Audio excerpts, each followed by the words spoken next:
From Television City in Hollywood, this is the $25,000 Pyramid.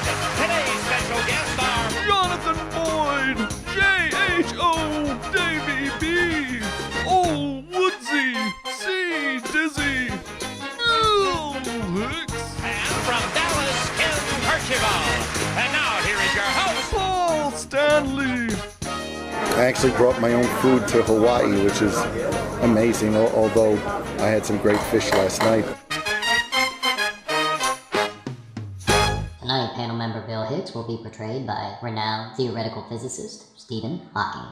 This is a special podcast. We're doing the Joshua Tree. Nobody's getting sent to the listening booth, so if you guys want to piss on the Joshua Tree, you can. All right. What you playing, man? What you hearing, man? What you rating, man? Vinyl owner. Vinyl boner. 2-hour drinking is on. Time to hear that song. Vinyl countdown. Vinyl countdown. Did you ever see Captain Ron? Captain Overboard is my movie. Are we Bill Hicks list again? Yeah. But he said I could call him. You could call him. He said it was weird. I'm here. Maybe you didn't recognize my voice. Haha, don't tell anyone, but I am actually renowned theoretical physicist Stephen Hawking. I forgot my notes at home. Obviously, you have to have some discipline. But it's not like I don't have this album. I started writing notes last night, and I was like, I'm not writing this. Not for this. Yeah. You know what I did? I watched the end of the Penguins game with all intentions to start listening to the Joshua Tree, and then I was like, you know what? A downer. I'm just going to watch some old Doctor Who episodes. But it's not etched into your memory, like... Oh, I know every song on there, yeah. And you know what? I think I came to the decision, I'm not going to listen to it until I actually sit on live in concert. Look at that sign is awesome. I was almost going to write awesome podcast underneath it. We're doing this tonight. This is going out live on the radio. Let's talk about the Joshua Tree then. I forgot my notes at home, Justin. Well, Dave's out. Dave's out. This is all from the top of my head. It's all etched in my head. Who gives a shit tonight? Let's go with you, Justin, because you're doing it straight from memory of the last time you listened to it. J.H.O. Which I couldn't even tell you when the last time was. I mean, these songs are kind of like entrenched in my brain in a way, so it's probably like a dozen albums that I really admire, but I just never really go and listen to, and this would probably be one of them. That's why I'm kind of looking forward to seeing it live. And U2's always been a band. They always come out and just do the hits whenever you see them. Kind of a mixed blessing. I mean, it's nice to hear the hits every time, but they don't do a lot of the great album tracks that we've all probably grown up liking, you know?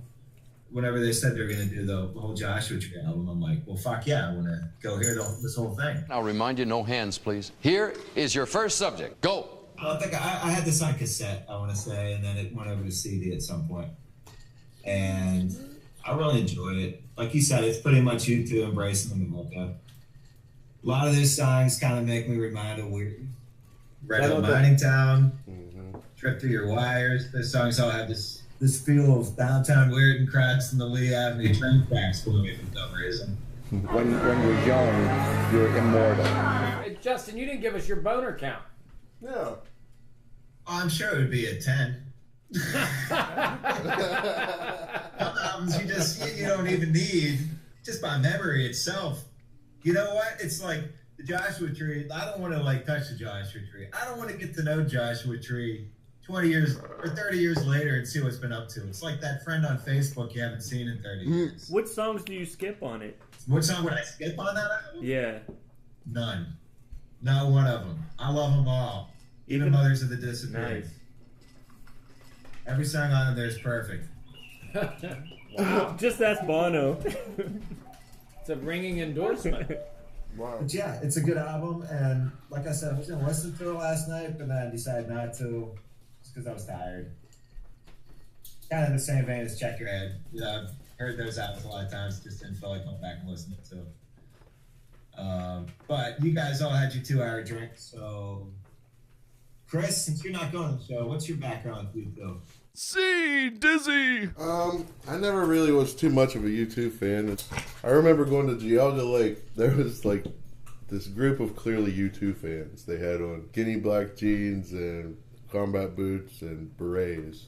It's the 80s. Everybody else has a neon T-shirt on and like jams. Yeah, I had a fanny pack on that day, I recall. I wore a pubis pouch. Yeah, it was nice. Well, those are YouTube fans over there. A pubis pouch? Yeah. Yes. Wow. I did. Do you have a list of words that you just try to fit into something? Like, Yes. you're like, My pubis is aching. That's what the pumas for old people are. Pubis. I got the puma. My pubis is worn out. I gotta get a new we have to be bag. very careful with the direction of this podcast. Yeah. Why don't we just make it our little secret? So You're a geographer. Or maybe as a youngster, Or it's I was confusing probably with them because they have 10, and I was like, the YouTube people I saw like as maybe crazy. I don't know. They weren't riding anything. They were just standing around looking. They were just politely angry. mocking. What was Geauga Lake like in the 80s? I've never been. Roller coasters. They had a lot of good roller coasters, and they had a water park. You got admission to both for one price. Want a log ride slide, a roller coaster ride, or a bunch of others that'll leave you wide-eyed? This was interesting to listen to. I liked more than I thought I would. Half the album's singles that I've heard, and then other songs I know I've heard before.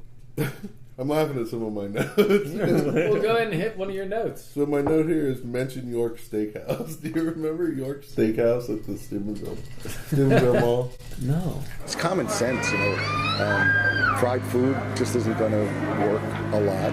And, you know, you are what you eat, so they say. And there's a lot of truth to it. No. Down by Sweet Williams. Sweet Williams guy had like a mustache that was parted exactly the same as his hair. He's like the Pringles. Yeah, he looked creepy. The Pringles guy's cousin. Yeah. I bought a goldfish there because out of mercy. They had these 1 foot by 1 foot tanks. And this goldfish was so big that it could not turn around in that tank. I bought him. We had him for a while. He got ick and died. Tried to flush him. Got stuck. Too big. Ick is the most common disease of all freshwater and marine aquarium fish. Ick is a protozoan disease that is often called white spot disease. Humans should get You ick. should have left him in the... How'd your uncle die? Ick. He got the ick real bad. He's covered in that shit. Uncle Wally got the So that... Yeah, I gave the highest track on here, 8.5. With or without you. Good baby making music right there. All right, so how many boners? Start your boners. Overall, I give this thing a 7. The last half of the album's like a 5 or 6. Still haven't found what I'm looking for. It was 7.5 just for the bass line alone. I like that bass line. Bullet the Blue Sky, 6. You know, Red Hill Mining Town's good. That's 7.5. Everything after that was a 5. Everything's forgettable, mostly. My problem, like the last half of the album. Now Justin wants to send you to the booth. He's The already Weston said booth's nobody back goes to in the play. booth on this Let me album. break it down for you. Just from a, I like this and I'm going to re-listen to it. I licked it. You've already said it. I heard you. You licked the record. Not really crap. It smells like cat's piss. Let's pass it over to Jack here. Jack, what do you got for you? That's a blind band for me with you. Like I have a good feeling of who you like and who you don't like. I know who you don't like after doing countless stuff like that. But you two, I'm not sure. That's like a gray area for me. Oh, Woodsy! U2's a strange band. They outgrew me, or they did something where we lost touch. When did that happen? Well, a lot goes to what my favorite U2 song, which is Party Girl. I think that's the best song U2's ever done. Party Girl's a great. Because it's just about a party girl. The next song I really liked of them after all that was Beautiful Day, which again was just a pop song. It's not necessarily a classic U2 song. The early albums I liked. Hoseby liked the early albums I liked. So something's gone wrong with either them or me. I'm going in with them. It's you, Jack, and that's why we're all here today, is to tell you. You know, I know something. You know it too. They open it great with just the slow build. Bullet the Blue Sky is the closest to rockin' that they get on the thing, but it still has the same theme carries out through it. I liked it, but I haven't listened to it as an album in 20 years. I've listened to songs off of it. I've always liked One Tree Hill, and that wasn't, I don't know that was a hit. I mean, everything got played so heavy here, I just remember it all. I'd say 8.5. 8.5. The first, yeah, as an album. Yeah. Final boner. It's that slow burn. It's that quiet fury. We always Bono's holding back. We always joke about heroin songs. We sit around and joke about heroin songs. And again, you just talk about songs that remind you of weird now. Yeah, right. Probably running to stand still. Yeah, that probably well there. U2, I'll go next, I guess. Jonathan Boyd! You think about Bono, you think about the pretentiousness, you think there's all this baggage attached to U2. Then as soon as I put it on and started listening to it, and it didn't have nothing to do with the Yingling, nothing. Like Where the Streets Have No Name comes on, and the first thing, it's like, I'm getting pissed. Yeah. I'm like, there's that pretentious U2, I gotta wait for this.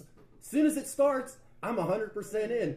I'm singing, I'm like, fucking great song. Even with or without you, got you. With or without you, I always started had raining. JP went to his window, looked out lovingly. Right, it was like, all of a sudden I was like, holy shit, I love this fucking record. I can't get enough. Rain, baby. It's the best. He was in a white shirt. At one point, With or Without You was the greatest song ever written. At worst. one point in my life. And at another point, it's the worst song. Ha ha ha. Listening to that song made you cry. Bullet to Blue Sky, I think, is maybe not the best or the biggest. It has to be the quintessential U2 song, right? It's got everything. I wrote in my notes that this song, I think, was recorded so they could do it live. It's got everything that you think about U2 is right there in like 4.5 minutes. Right. For better or worse, whichever way you fall, it's a great friggin' song. No. Wait, please. I'm very sorry. There was not enough time in there to buzz you out. You said... Running to Stand Still comes on, and you think this is the end of side one if you're listening on vinyl. And it's like, depressing, slows down. You flip the record over, and that Red Hill Mining Town comes on, and it starts out kind of slow and weird, and then it kind of kicks in. It's the perfect song to start the second side with.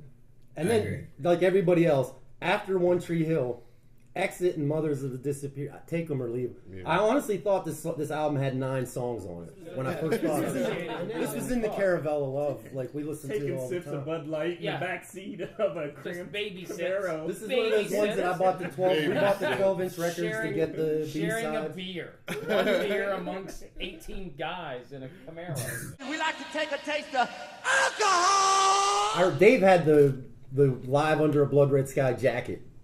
The jean jacket with the painting of the album cover on the back. I did not have a beret. I give it a 10 out of 10, no question. It's even with Mothers of the Disappeared on it, without a doubt. It's so perfect from songs 1 through 9 that I don't care what they could have put Lemon on the end of it, and I'd still give it a 10. Young breasts. Things that are firm. Yes. I think this will be my first 10 that gets broadcast. And if I ever made a list of the greatest albums of all time, I don't care what the number is, it's making the short list. All right, owner of a U2 Under a Blood Red Sky jacket. Davey B! Still have that jacket? I do. Does it still fit? It does. I like to exercise. I've been going to aerobic dance classes with my wife. The bottom of it doesn't well, I got a little bit of a gut. The passive resistance or whatever it was, the white flags, I bought it all. I was into it. I mean, I everything Bono said, I was there. Your genital organs.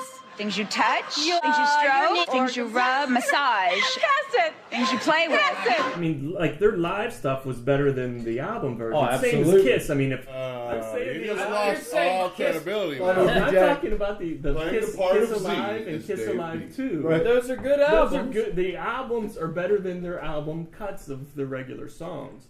You know what I'm talking about, don't you, Pittsburgh? It's not really a dated album. I mean, it's still kind of holds up. I said that's not of its time. That you couldn't listen and say, "Oh, that's that's in the '80s." Right. They weren't throwing synths all over the place. And they were a European band. They didn't sound like, like it didn't sound like any other European band. The bass on this album, I think, is underrated on every single song. I don't think he's played bass better on any album. Do you think that production? Let's talk about production real quick. I think it's part production. I think it's part that them giving in to him, complaining about them being Christian.